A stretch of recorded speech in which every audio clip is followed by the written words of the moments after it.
I know the recent terrorist assault on the people of this nation has left a deep, deep wound.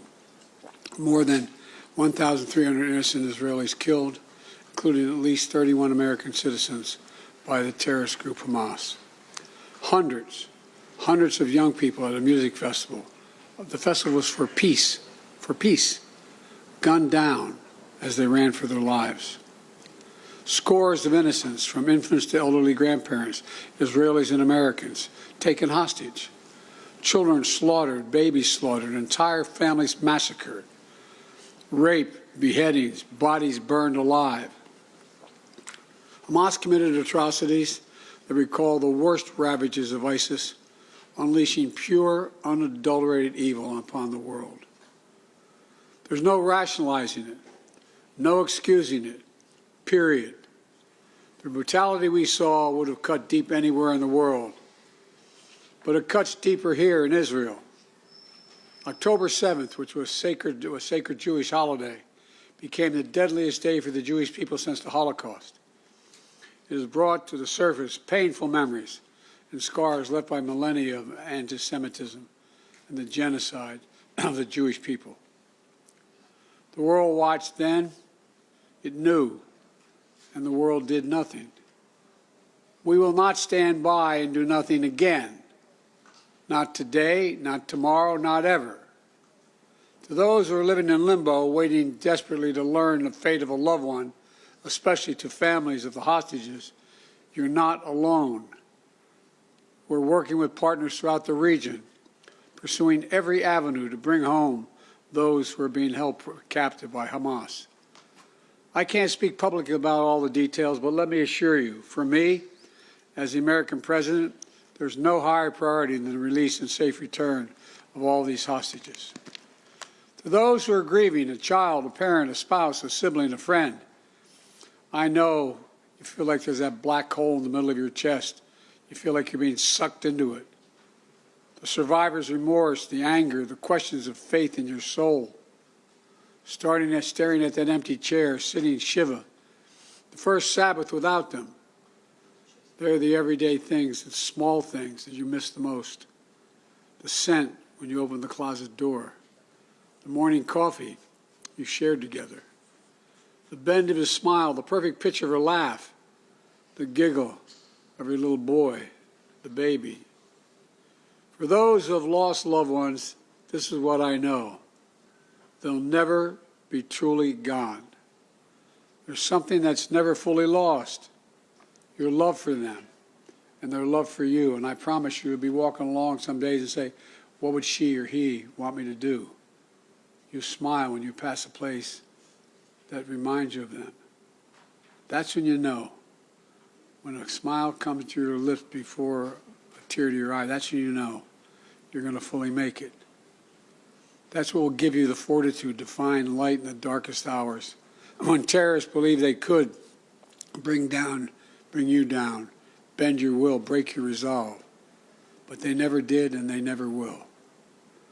Instead, we saw incredible stories of heroism and courage, of Israelis taking care of one another, neighbors forming watch groups to protect their kibbutz, opening their homes to shelter survivors, retired soldiers running into danger once again, civilian medics flying across rescue missions, and off-duty medics at the music festival caring for the wounded before becoming a victim himself.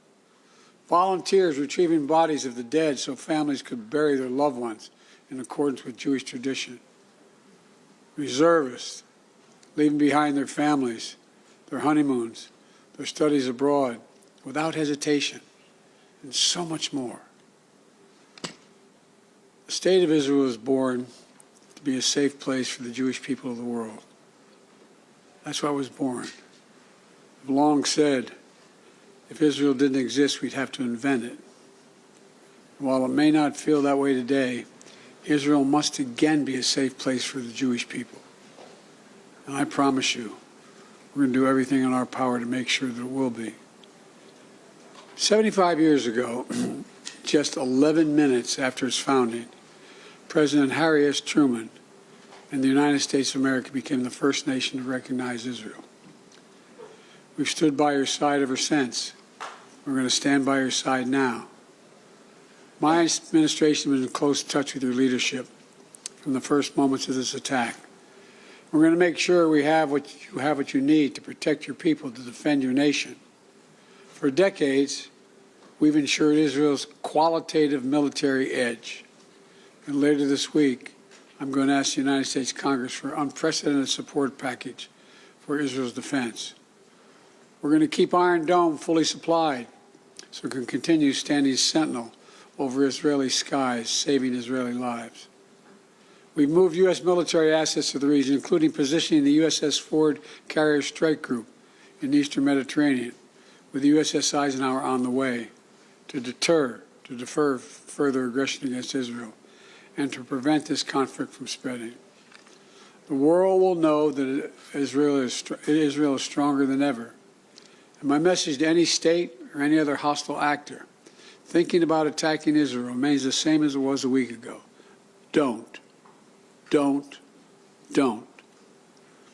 Since this terrorist attack took place, we've seen it described as Israel's 9/11.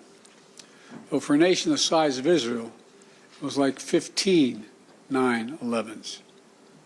The scale may be different, but I'm sure those horrors have tapped into some kind of primal feeling in Israel, just like it did and felt in the United States. Shock, pain, rage, an all-consuming rage. I understand, and many Americans understand. You can't look at what has happened here to your mothers, your fathers, your grandparents, sons, daughters, children, even babies, and not scream out for justice. Justice must be done. But I caution this: while you feel that rage, don't be consumed by it. After 9/11, we were enraged in the United States. While we sought justice and got justice, we also made mistakes. I'm the first U.S. president to visit Israel in time of war. I've made wartime decisions. I know the choices are never clear or easy for the leadership. There's always cost, but it requires being deliberate. It requires asking very hard questions. It requires clarity about the objectives and an honest assessment about whether the path you're on will achieve those objectives. The vast majority of Palestinians are not Hamas. Hamas does not represent the Palestinian people. Hamas uses innocent families in Gaza as human shields, putting their command centers, their weapons, their communications tunnels in residential areas. Palestinian people are suffering greatly as well. We mourn the loss of innocent Palestinian lives like the entire world. I was outraged and saddened by the enormous loss of life yesterday in the hospital in Gaza. Based on the information we have seen to date, it appears the result of an errant rocket fired by a terrorist group in Gaza. The United States unequivocally stands for the protection of civilian life during conflict, and I truly grieve for the families who were killed or wounded by this tragedy. The people of Gaza need food, water, medicine, shelter. Today I asked the Israeli cabinet, who I met with for some time this morning, to agree to the delivery of life-saving humanitarian assistance to civilians in Gaza, based on the understanding that there will be inspections and that the aid should go to civilians, not to Hamas. Israel agreed the humanitarian assistance can begin to move from Egypt to Gaza. But let me be clear: if Hamas diverts or steals the assistance, they will have demonstrated once again that they have no concern for the welfare of the Palestinian people. And it will end. As a practical matter, it will stop the international community from being able to provide this aid. We're working in close cooperation with the government of Egypt, the United Nations and its agencies like the World Food Program and other partners in the region to get trucks moving across the border as soon as possible. Separately, I ask Israel that the global community demand that the International Red Cross be able to visit hostages. I just demanded that the United States fully supports. Today, I'm also announcing $100 million in new U.S. funding for humanitarian assistance in both Gaza and the West Bank. This money will support more than 1 million displaced and conflict-affected Palestinians, including emergency needs in Gaza. You are a Jewish state. You are a Jewish state, but you're also a democracy. And like the United States, you don't live by the rules of terrorists. You live by the rule of law. And when conflicts flare, you live by the law of wars. What sets us apart from the terrorists is we believe in the fundamental dignity of every human life. Israeli, Palestinian, Arab, Jew, Muslim, Christian, everyone. You can't give up what makes you who you are. If you give that up, then the terrorists win, and we can never let them win. You know, Israel's a miracle, a triumph of faith and resolve and resilience over impossible pain and loss. Think about October 7th, the Jewish holiday, where you read about the death of Moses, a tragic story of a profound loss to an entire nation, a death that could have left hopelessness in the hearts of the entire nation. But though Moses died, his memory, his message, his lessons have lived on for generations of the Jewish people as well as many others, just as the memory of your loved ones will live on as well. After reading the story of Moses' death, those who observed the holiday began reading the Torah from the very beginning. The story of creation reminds us of two things. First, that when we get knocked down, we get back up again, and we begin anew. And second, when we're faced with tragedy and loss, we must go back to the beginning and remember who we are. We are all human beings, created in the image of God with dignity, humanity, and purpose. In the darkness, to be the light unto the world is what we're about. You inspire hope and light for so many around the world. That's what the terrorists seek to destroy. That's what they seek to destroy. Because they live in darkness, but not you, not Israel. Nations of conscience like the United States and Israel are not measured solely by the example or power. We're measured by the power of our example. That's why, as hard as it is, we must keep pursuing peace. We must keep pursuing a path so that Israel and the Palestinian people can both live safely, in security, in dignity, and in peace. For me, that means a two-state solution. We must keep working for Israel's greater integration with its neighbors. These attacks have only strengthened my commitment and determination and my will to get that done. I'm here to tell you the terrorists will not win. Freedom will win.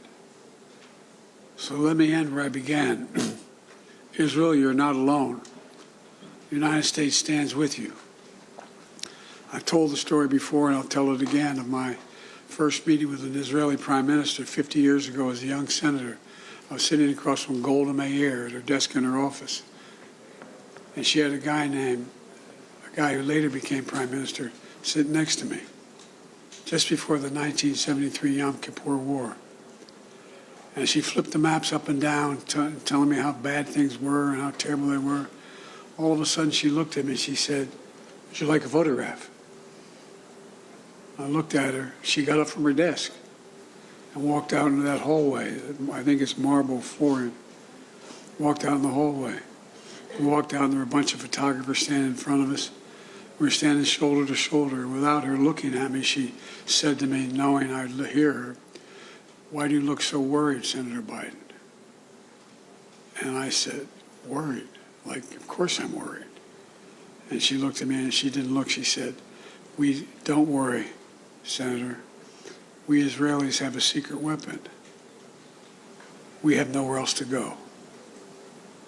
Well, today, I say to all of Israel, the United States isn't going anywhere either. We're going to stand with you. We'll walk beside you in those dark days, and we'll walk beside you in the good days to come. And they will come. As you say in Hebrew, which I'm not going to attempt to do because I'm such a terrible linguist, I'll say it in English. The people of Israel live. The people of Israel live. Israel will be safe, secure, Jewish, and democratic state today, tomorrow, and forever. May God protect all those who work for peace. God save those who are still in harm's way. Thank you very much.